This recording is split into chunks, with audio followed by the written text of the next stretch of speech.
Welcome back to the channel for another video on our 05 STI. Now it's been a few weeks since we posted a video on installing the rear speakers. Just been super busy, but we did get the front ones and the tweeters installed. No issues, they just basically plugged right in.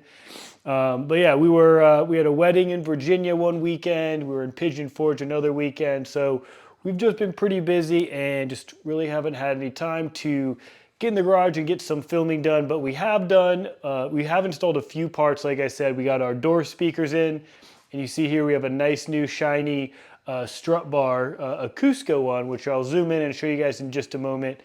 It was actually super pain to get on, and I'll tell you guys about that in a minute. But this is the only strut bar that I found that fits with the IG AOS. So I've tried a couple other ones and they just don't fit. This one was a tight fit, but I'll show you the reason why this one fits compared to some of the other ones. But besides the parts that we installed off camera, the strut bar and the speakers, we have a whole bunch of parts right in front of me that we're going to be installing the next couple videos. So if you guys remember, we did a full refresh of the rear end. We dropped the subframe, replaced all the hardware, all the bushings. Everything was redone, brand new OEM. As far as hardware goes, we upgraded all the bushings. We have Super Pro, Whiteline, you name it, we got all the bushings back there. So now it's our turn to do that to the front. So let me turn you around, I'll show you what parts we got, and then I'll show you our Cusco brace, and then we'll start installing some stuff. Let's go. All right, so over at the bench, you see we have a bunch of parts lined up here. Everything from steering knuckles, we have Whiteline ball joints in here, bag of OEM hardware, we have new front wheel bearings. What's under here? What's this one? This one is, oh, that's our anti-lift kit. Another hub. These are the control arm, the front control arm bushings, IG pitch stop, new backing plates, pair and end links. I mean, this is a full rebuild of the front end because the rear is already done. Might as well get everything done on the front. Now, some of you might be saying or thinking, like, we're not lowered. Why are we installing a roll center correction bump steer kit? Well, it's not lowered. It's not lowered yet. We are going to be lowering it soon. I'm still trying to debate which coils that we should put on this car. There are a few that I'm looking at. Selection is much more limited with the GD chassis than the 22, but we still have a lot of the good brands out there to pick from. So basically the two that I'm in between right now are the IG coils, which are made by Fortunato. So they basically are Fortunatos. The reason why I would pick the IG ones because they do come with 1 inch of extra travel in the rear. For comfort, and it just has their specs and everything on it. So it's supposed to be a very nice riding coilover and handle much better than our factory suspension. The second coilover that I'm thinking about are the HKS Hypermax. Now there's a few reasons why I want to run an HKS coilover. One is I really like HKS products. I have their super turbo muffler on here, and I've had a couple of their exhausts previously on other cars, and they're just top quality. So besides it being top quality, just like the Fortunato or the IAGs, they do, a lot of them have helper springs on them, and that just helps with comfort and everything.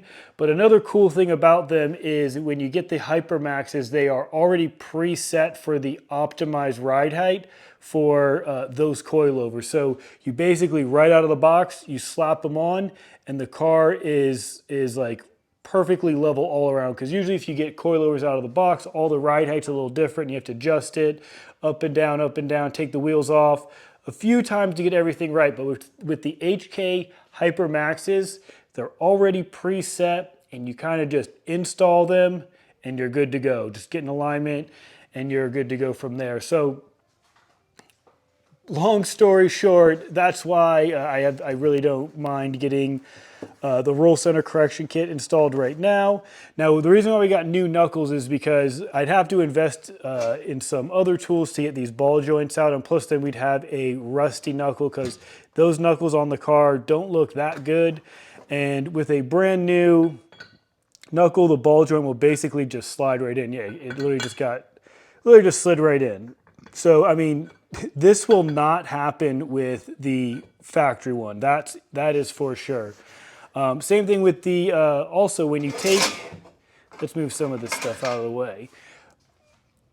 All right, so also when you take the stock ball joint out, it's threaded on the hub. So the bolt goes through here. You can see it's machined out so the bolt will sit flush, threaded on this side. I haven't seen a video recently of someone trying to do a ball joint and not stripping this thread out. So what people end up doing is just drilling it out. They put a bolt and nut and then just tighten it on.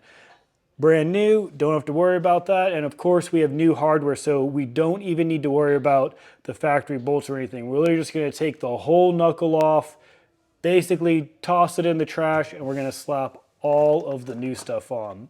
So obviously this is a pretty big project to do both sides and everything. I don't have a lot of time today, so today we're just gonna get started by taking off the front U-brace or the front U subframe. I know that's gonna be a major pain. The Whiteline Anti-Lift Kit, it does have spacers, so if we were to put that back on, then now that's even lower. We are not going to put the front U-frame back on. It's really not required, and that was kind of the reason why I wanted to add the front strut bar, because I really don't think the front U-frame adds any structural rigidity to the car, but just in case it adds anything, we kind of re-added the rigidity by putting the strut bar on up top. So we'll take off this U-brace. It'll probably go in the trash. I really want to undercoat underneath it too, because that's basically the only part of the car that I haven't touched is underneath that U-frame. And it would just make me feel a lot better knowing that that is protected and undercoated.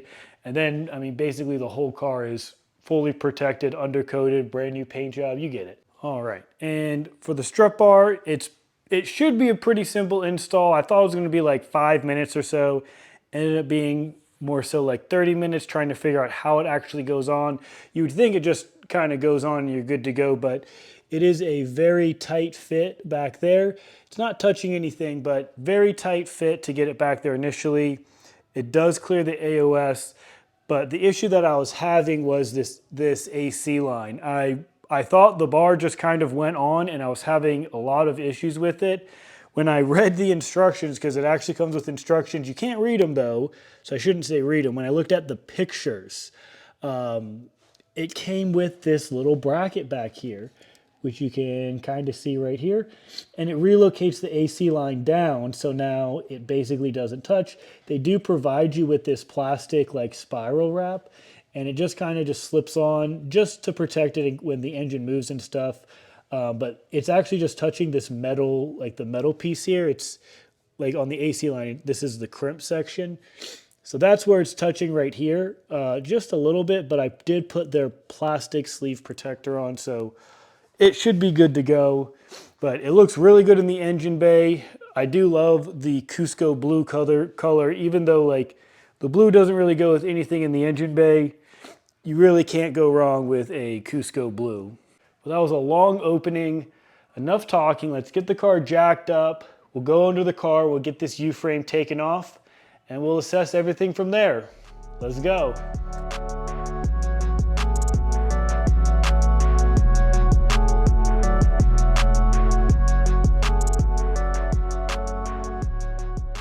All right, car's up in the air. Let's get underneath, and got my creeper out. So I was just under here just checking how everything looks again and just checking the bolt sizes. So these big ones are 17 and there's two smaller 14s in the back. So I'm gonna get them sprayed with some PB Blaster real quick. I'm gonna hit them with the impact to try to loosen them up, but I'm pretty sure they're not gonna actually loosen up. They're just, this with the impact vibrating it, it might break up some of the crud.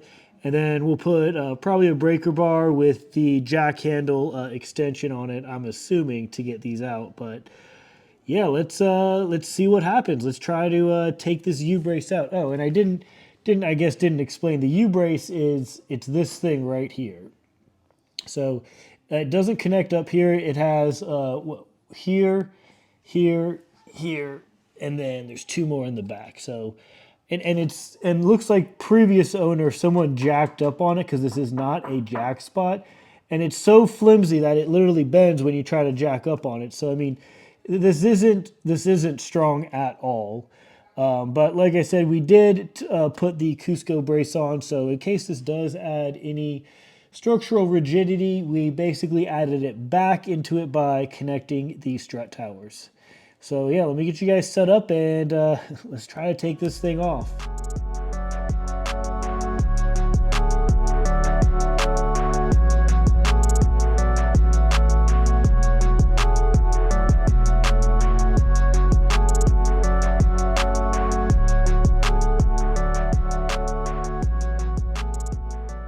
All right, so as you just saw, we got, I'm super shocked. All of them actually turned with the gun. So, and I just removed the two back bolts. So basically I'm just gonna get some jack stand. I'm gonna have a jack stand in the front. So when I take it down, it doesn't just completely like fall on my face. But yeah, let's get this U-frame removed and let's see what it looks like underneath. I'm sure it'll be crusty underneath, but we'll get that all fixed up by wire wheeling it, priming it, and then undercoating it. But yeah, let's take it off. Let's go.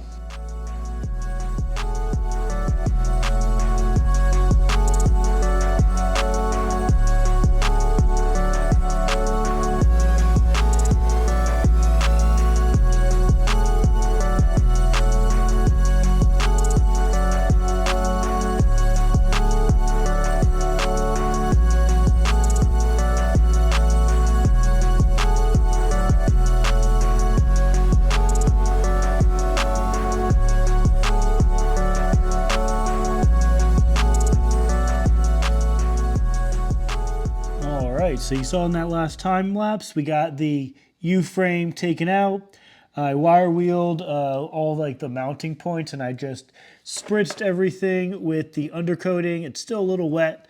And then I just wiped up any of the overspray that was just on the radiator. But everything looks really good down here, a lot better than expected. And everything just came off with no problem. So very happy with that.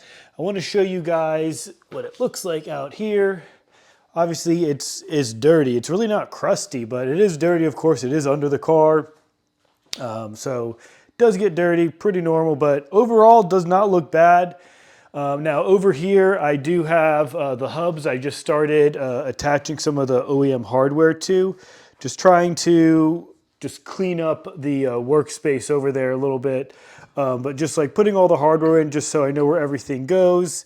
And you can see here I got the backing plates on with some hardware. New OEM bolts up here for the strut or for the ball joint here.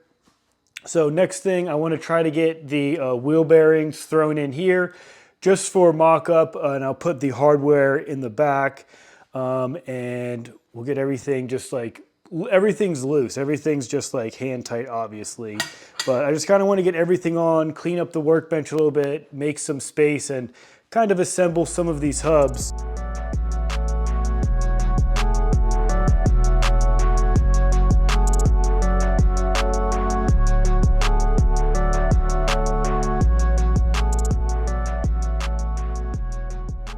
All right, and we got our front hubs assembled with our knuckles. We got the other one over there. So it's just mocked up now because I wanted to get all of the bolts and everything out of the bag. Make sure, of course, I had everything before we ripped the car apart. But yeah, we got all the hardware, new hardware in for the backing plate, new hardware for the bearing, new hardware for the ABS or the wheel speed sensor, and for the strut. So we should be able to get these installed in hopefully the next episode. We'll probably work on this driver side of the next episode. We'll get everything taken off. We'll get the new ball joints and everything put on. I'm really scared, honestly, to try to take the tie rod end off, but it shouldn't be too hard. I do have a torch over there that we can use to heat up the nut to break it loose. And then when we get the control arm off, we have the bushings right there for the front bushing and the anti-lift. Before we get those installed, of course, we will wire wheel and clean up the aluminum control arms, and we will clear coat them after they are perfect and shiny again, just like how we did to the aluminum rear lateral links on this car, so they will always look perfect and shiny. So that's all I got for you guys on this one. We went over all the parts that we're going to be getting installed. We got our U-frame taken off, and we assembled the front hubs. That's all the time that I have right now. It is past 4 o'clock on the weekend, and gotta spend some family time with the little one and the wife. So that's all I got for you guys on this one. Until next week, see you guys.